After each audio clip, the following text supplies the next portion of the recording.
Friends, मैं रीता भास्कर आप सभी लोगों का अपने यूट्यूब चैनल पर स्वागत करती हूँ और आशा करती हूँ कि आप सभी लोग अच्छे होंगे और अच्छी तरीके से अपनी तैयारी में लगे होंगे। तो मैं जो पहले एनसीईआरटी के चैप्टर कुछ कराई थी मैं, तो आज हम विषय 7 पढ़ेंगे और 6 विषय अब तक मैंने करा दिया है और वेरी इंपॉर्टेंट होते हैं और इनमें से क्वेश्चन पूछे जाते हैं।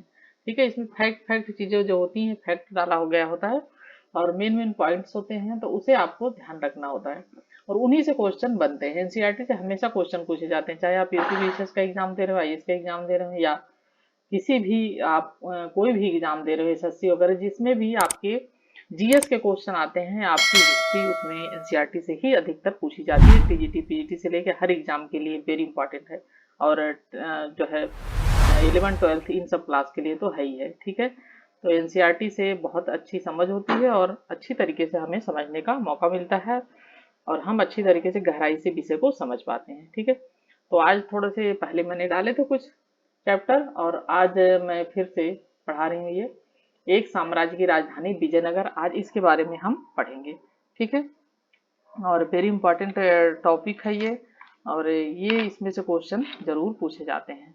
ठीक है, तो चलिए शुरू करते हैं। लगभग कब की बात है? 14वीं और 16वीं सदी तक की इसमें हम पढ़ाई करेंगे। एक साम्राज्य की राजधानी विजयनगर। ठीक है, विजयनगर अथवा विजय का शहर। ठीक है, एक शहर और एक साम्राज्य दोनों के लिए प्रयुक्त नाम था और इस साम्राज्य की स्थापना 14वीं शताब्दी में की गई थी। अपने चरमोत्कर्ष पर यह उत्तर में कृष्णा नदी से लेकर प्रायद्वीप के सुदूर दक्षिण तक फैला हुआ था और 1665 में इस पर आक्रमण कर इसे लूटा गया और बाद में यह उजड़ गया। ठीक है, और इसकी स्थापना किसने की थी? विजयनगर के हरिहर और बुक्का नामक दो भाइयों ने मिलकर विजयनगर साम्राज्य की स्थापना की थी। ठीक है, और शताब्दियों तक पूरी तरह से विनष्ट हो गया। फिर भी कृष्णा, तुंगभद्रा, दोआब, दोआब का मतलब है दो नदियों के बीच का जो स्थान होता है उसे दोआब कहते हैं, निवासियों की स्मृति में यह जीवित रहा। उन्होंने इसे हम्पी नाम से याद रखा। ठीक है, इसका राजधानी थी विजयनगर की हम्पी और इसे हम्पी नाम से याद रखा।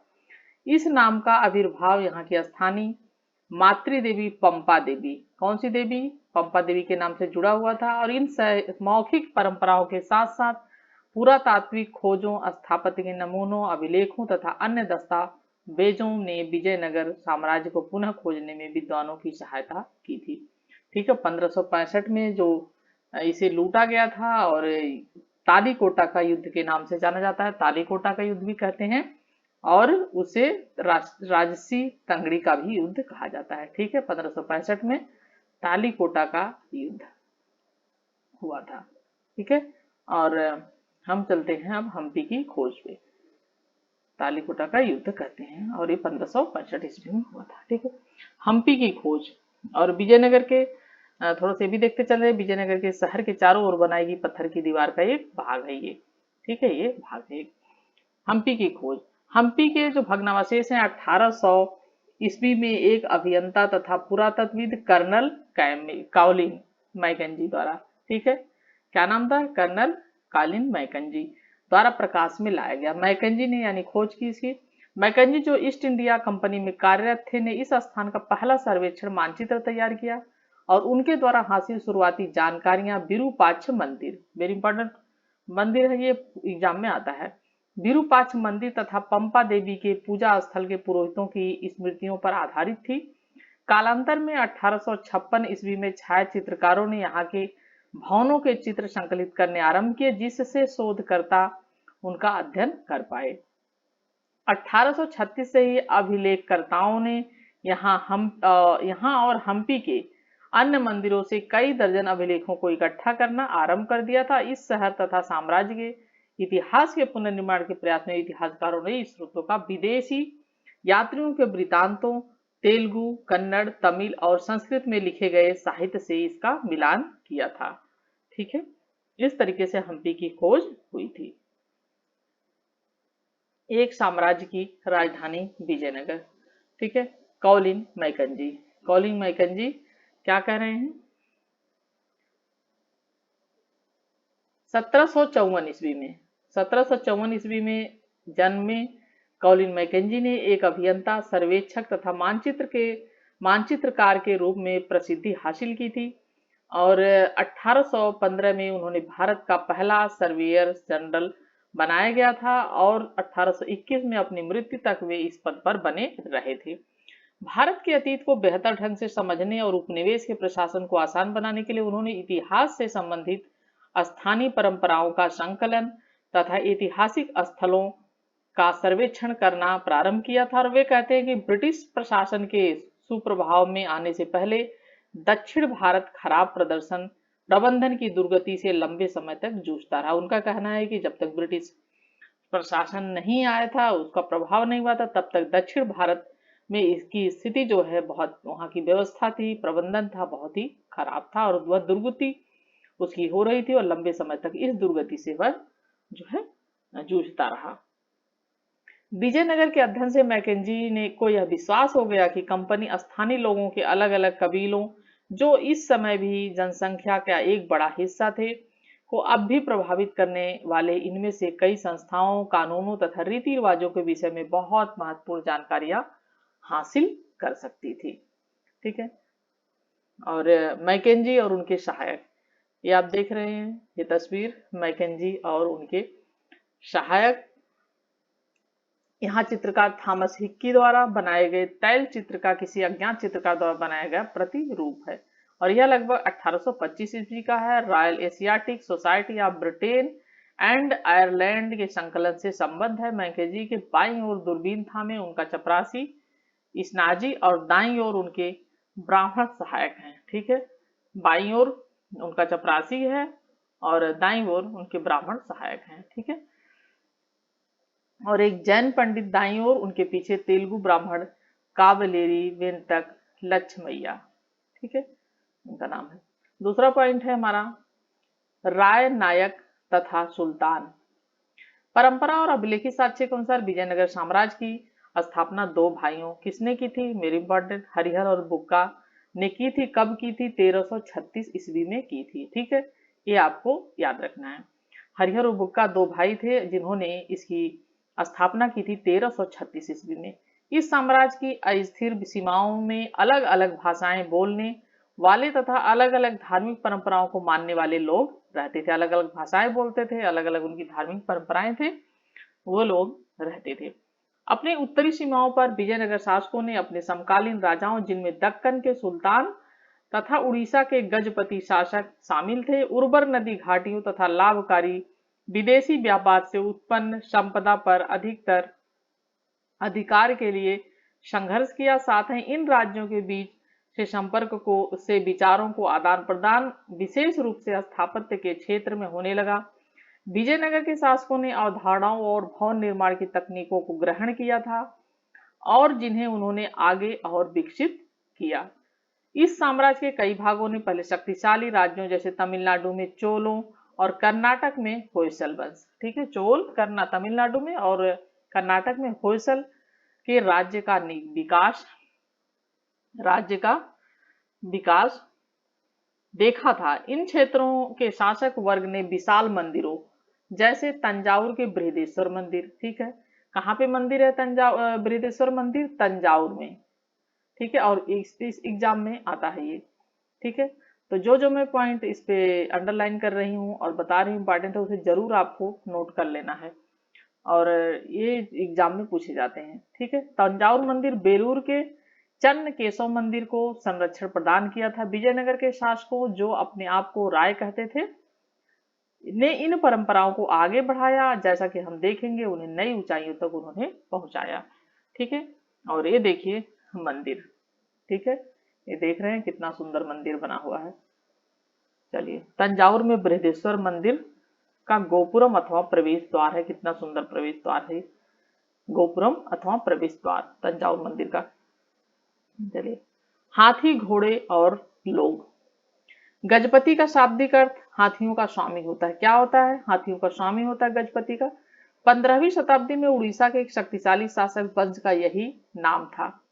क्या नाम था, गजपति। विजयनगर की लोक प्रचलित परंपराओं में दक्कन के सुल्तानों को अश्वपति या घोड़ों के स्वामी तथा रायों के नरपति या लोगों के स्वामी की संज्ञा दी गई है। ठीक है, अब हम थोड़ा आगे चलेंगे, शासक और व्यापारी, दूसरा पॉइंट। चूंकि इस काल में युद्ध कला प्रभावशाली अश्वसेना पर आधारित होती थी, यानी घोड़े होते थे और उस पे अश्वसेना जो होती थी और घोड़ों पे आधारित होती थी, तो अश्वसेना पर आधारित होती थी, इसलिए प्रतिस्पर्धी राज्यों के लिए अरब तथा मध्य एशिया से घोड़ों का आयात बहुत महत्वपूर्ण था। घोड़ों का आयात कहाँ से किया जाता था, क्योंकि हमारे यहाँ अच्छे घोड़े होते नहीं थे, आयात किया जाता था अरब और तथा मध्य एशिया से घोड़ों का आयात जो है किया जाता था। यह व्यापार आरंभिक चरणों में अरब व्यापारियों द्वारा नियंत्रित था, यानी पहले अरबों का इस पे नियंत्रण था।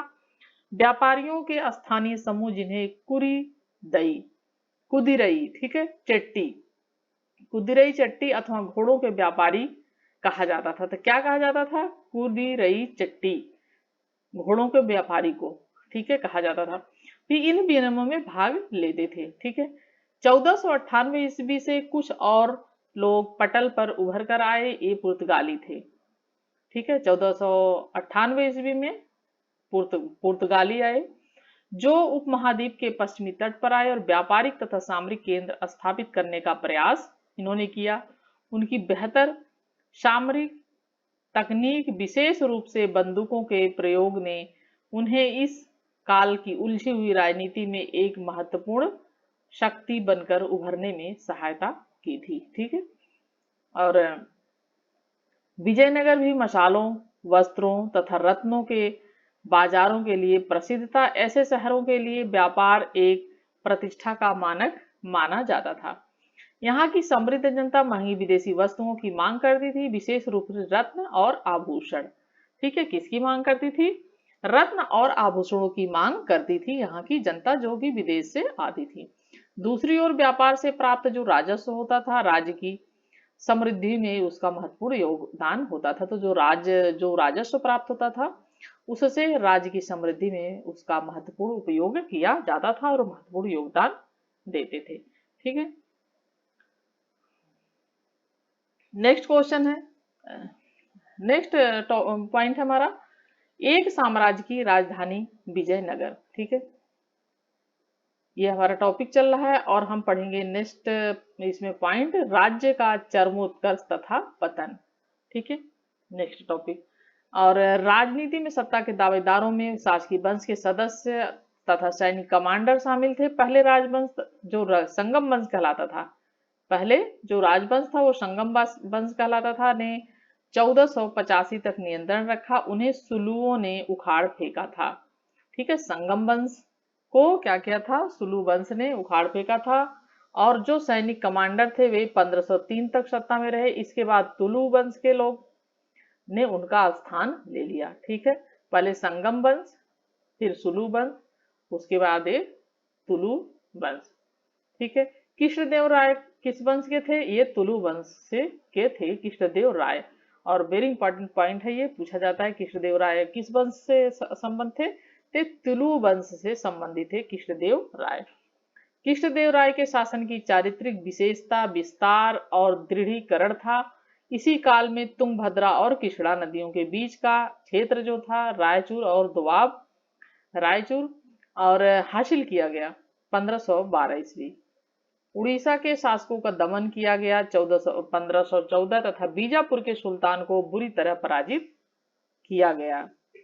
1520 हालांकि राज्य हमेशा सामरिक रूप से तैयार रहता था, लेकिन फिर भी यह अतुलनीय शांति और समृद्धि की स्थितियों में फला फूला। कुछ बेहतरीन मंदिरों के निर्माण तथा कई महत्वपूर्ण दक्षिण भारतीय मंदिरों में भव्य गोपुरों की जोड़ने का श्रेय कृष्ण देव राय को ही जाता है। उसने अपनी मां के नाम पर विजयनगर के समीप ही नगलपुरम नामक उपनगर की स्थापना की थी। किसकी स्थापना की थी अपने मां के नाम पर, उसने नगलपुरम, विजयनगर के जो पास ही था। और विजयनगर के संदर्भ में सबसे विस्तृत विवरण कृष्णदेव राय के या उसके तुरंत बाद कालों से प्राप्त होते हैं, ठीक है। नेक्स्ट है पॉइंट हमारा, कृष्णदेव राय की मृत्यु के पश्चात 1529 ईस्वी में राजकीय ढांचे में तनाव उत्पन्न होने लगा। उसके उत्तराधिकारी को विद्रोही नायकों तथा सेनापतियों को चुनौती का सामना करना पड़ा। क्योंकि उस समय कृष्णदेव राय के शासन काल में शासन मजबूत था, लेकिन उसके बाद धीरे धीरे वह कमजोर होता चला गया। 1542 तक केंद्र पर नियंत्रण एक अन्य राजकीय वंश अरबिंदु वंश के हाथों में चला गया। ठीक है, वंश का इसमें जरूर पूछता है कि इनके क्रम लगाने के लिए, ठीक है, तो वो थोड़ा सा ध्यान रखना है। बाद में अरबिंदु वंश, उसके पहले तुलु वंश, फिर सुलु वंश, पहले संगम वंश है, फिर सुलु वंश है, फिर तुलु वंश है, फिर उसके बाद अरबिंदु वंश। इस तरीके से इनका क्रम लगता है। ठीक है, तो ये ध्यान रखना है। अंत तक सत्ता पर काबिज रहे। पहले की तरह ही इस काल में भी विजयनगर शासकों, साथ ही दक्कन सल्तनतों के शासनों की सामरिक महत्वाकांक्षाओं के चलते समीकरण बदलते रहे। अंततः इस स्थिति विजयनगर के विरुद्ध दक्कन सल्तनतों के बीच मैत्री समझौते के रूप में परिणत हुई। 1565 विजयनगर की सेना प्रधानमंत्री राम राय के नेतृत्व में राक्षसी तंगड़ी, जिसे तालीकोटा के नाम से जाना जाता है, तालीकोटा और राक्षसी तंगड़ी दोनों नाम से इसे जाना जाता है, युद्ध हुआ। ठीक है, और यहाँ जहां उसे बीजापुर, अहमदनगर तथा गोलकुंडा की संयुक्त सेनाओं द्वारा करारी शिकस्त मिली। ठीक है, बीजापुर, गोलकुंडा और अहमदनगर तीनों सेनाओं से विजयनगर को जो है युद्ध हुआ, और विजयनगर को शहर को उन्होंने धावा बोला और उसे लूटा। ठीक है, 1565 ईस्वी, जिसे राक्षसी तंगड़ी और तालीकोटा के युद्ध के नाम से जाना जाता है। कुछ ही वर्षों के भीतर यह शहर पूरी तरह से उजड़ गया। अब साम्राज्य का केंद्र पूर्व की ओर स्थानांतरित हो गया, जहां अरबिंदु राजवंश ने पेनुकोंडा से और बाद में चंद्रगिरी से शासन किया। अरबिंदु वंश के पेनुकोंडा से और बाद में चंद्रगिरी, तिरुपति के समीप है ये, से शासन बाद में किया। ठीक है, तो थोड़ा सा हम ये भी देख लेते हैं, राजा और व्यापारी, क्योंकि इनसे क्वेश्चन उठ के आते हैं एग्जाम में आपके। विजयनगर के सबसे प्रसिद्ध शासक कृष्णदेव राय, शासन इनका 1509 से 29, ने शासन कला में विषय में अमुक्त माल्यद नामक तेलुगु भाषा में एक कृति लिखी। ठीक है, वेरी इंपॉर्टेंट है इनकी ये रचना, अमुक्त माल्यद। किस भाषा में लिखी गई है? तेलुगु भाषा में लिखी गई है। ठीक है, ये भी इंपॉर्टेंट है। और व्यापारियों के विषय में उसने लिखा, और ये कृष्णदेव राय ने खुद लिखी हुई है तेलुगु भाषा में, अमुक्त माल्यदम। एक राजा को अपने बंदरगाहों को सुधारना चाहिए, वाणिज्य को इस प्रकार प्रोत्साहित करना चाहिए, घोड़ों, हाथियों, रत्नों तथा चंदन, मोती तथा अन्य वस्तुओं का खुले तौर पर आयात किया जा सके। उसे प्रबंध करना चाहिए कि उन विदेशी नाविकों जिन्हें तूफानों, बीमारी या थकान के कारण उनके देश में उतरना पड़ता है, कि भली भांति देखभाल की जा रही है। सुदूर देशों के व्यापारियों जो हाथियों और अच्छे घोड़ों का आयात करते हैं को रोज बैठक में बुलाकर तोहफे देकर उचित मुनाफे की स्वीकृति देकर अपने साथ संबंध करना चाहिए। ये सब चीजें लिखी है किसने? कृष्णदेव राय ने। ऐसा करने पर ये वस्तुएं कभी भी तुम्हारे दुश्मनों तक नहीं पहुंच पाएंगी। ठीक है, ये देखिए दक्षिण भारत लगभग 14वीं से 18वीं शताब्दी का ये मानचित्र है। बीदर, वारंगल, गुलबर्गा, गोलकुंडा, बीजापुर, कृष्णा, तुंगभद्रा नदियां हैं, और हैदराबाद, विजयनगर, ये सब वहां का, यह दक्षिण भारत का। ठीक है, बंगाल की खाड़ी।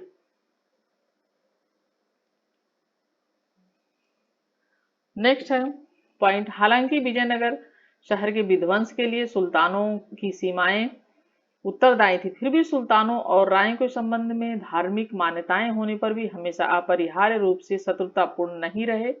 उदाहरण के लिए कृष्णदेव राय ने सल्तनतों में सत्ता के कई दावेदारों का समर्थन किया। यवन राज्य की स्थापना करने वाला विरुद्ध धारण करके गौरव महसूस किया। इसी प्रकार बीजापुर के सुल्तान ने कृष्णदेव राय की मृत्यु के पश्चात विजयनगर में उत्तराधिकार के विवाद को सुलझाने के लिए हस्तक्षेप किया। किसने हस्तक्षेप किया था? बीजापुर के सुल्तान ने। वास्तव में विजयनगर शासक सल्तनतें दोनों ही एक दूसरे के अस्थायित्व को निश्चित करने की इच्छुक थी। यह राम राय की जोखिम भरी नीति थी। ठीक है, क्योंकि वह राम राय यहाँ का शासक था उस समय, जिसके अनुसार उसने एक सुल्तान को दूसरे के विरुद्ध करने की कोशिश की। वे सुल्तान एक हो गए और उन्होंने उसे निर्णायक रूप से पराजित कर दिया। ठीक है, तीनों मिलके एक हो गए थे। राय तथा नायक, अगला पॉइंट है, साम्राज्य में शक्ति का प्रयोग करने वालों में सेना प्रमुख होते थे। और सामान्यतः किलों पर नियंत्रण रखते थे। जिनके पास शस्त्र समर्थक होते थे वे प्रमुख आमतौर पर एक स्थान से दूसरे स्थान तक भ्रमणशील रहते थे। इस और कई बार बसने के लिए उपजाऊ भूमि की तलाश में किसान भी उनका साथ देते थे। इन प्रमुखों को क्या कहते थे? इनको नायक कहते थे। ठीक है। और ये आमतौर पर तेलुगु या कन्नड़ भाषा बोलते थे। कौन सी भाषा बोलते थे आमतौर पर? इनकी आम भाषा क्या थी? तेलुगु और कन्नड़। कई नायकों ने विजयनगर शासक की प्रभुसत्ता के आगे समर्पण किया था, पर ये अक्सर विद्रोह कर देते थे और इन्हें सैनिक कार्रवाई के माध्यम से ही बस में किया जाता था। अमरनायक प्रणाली विजयनगर साम्राज्य की एक प्रमुख राजनीतिक खोज थी। ऐसा प्रतीत होता है कि इस प्रणाली के कई तत्व दिल्ली सल्तनत की एकता प्रणाली से लिए गए थे। कहां से लिए गए थे? दिल्ली सल्तनत की जो एकता प्रणाली थी। और किसने शुरू की थी एकता प्रणाली?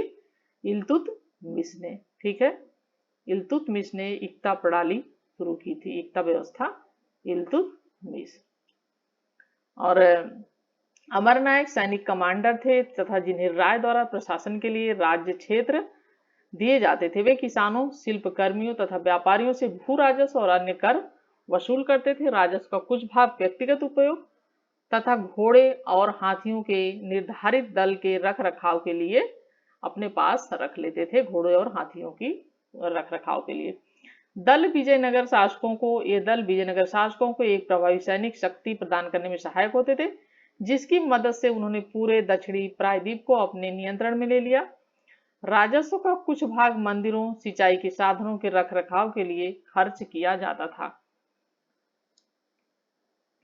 अमरनायक राजा को वर्ष में एक बार भेंट भेजा जाता करते थे। जो अमरनायक होते थे वो राजा को वर्ष में एक बार भेंट भेजा करते थे और अपनी स्वामी भक्ति प्रकट करने के लिए क्या करते थे? राजकीय दरबार में उपहारों के साथ उपस्थित भी स्वयं हुआ करते थे, खुद भी उपस्थित होते थे।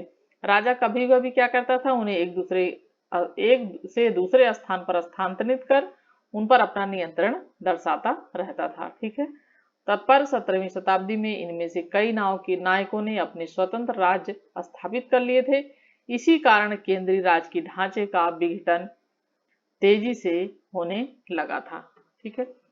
और अमर शब्द का आविर्भाव मान्यता अनुसार, अमर शब्द का क्या है मतलब? संस्कृत शब्द समर से हुआ है। अमर शब्द का आविर्भाव मान्यता अनुसार संस्कृत शब्द के समर से हुआ है, जिसका अर्थ है लड़ाई या युद्ध। यह फारसी शब्द है और फारसी शब्द अमीर से भी मिलता जुलता है, यानी अमर, समर, अमीर एक ही मिलते जुलते शब्द, जिसका अर्थ है ऊंचे पद का कुलीन व्यक्ति। ठीक है। तो आज हम यहीं पे ये खत्म करते हैं, फिर नेक्स्ट टॉपिक लेंगे इसके आगे का, फिर उसके बाद हम आगे पढ़ेंगे। Thank you friends, thank you for watching video कैसी लगी जरूर बताइएगा।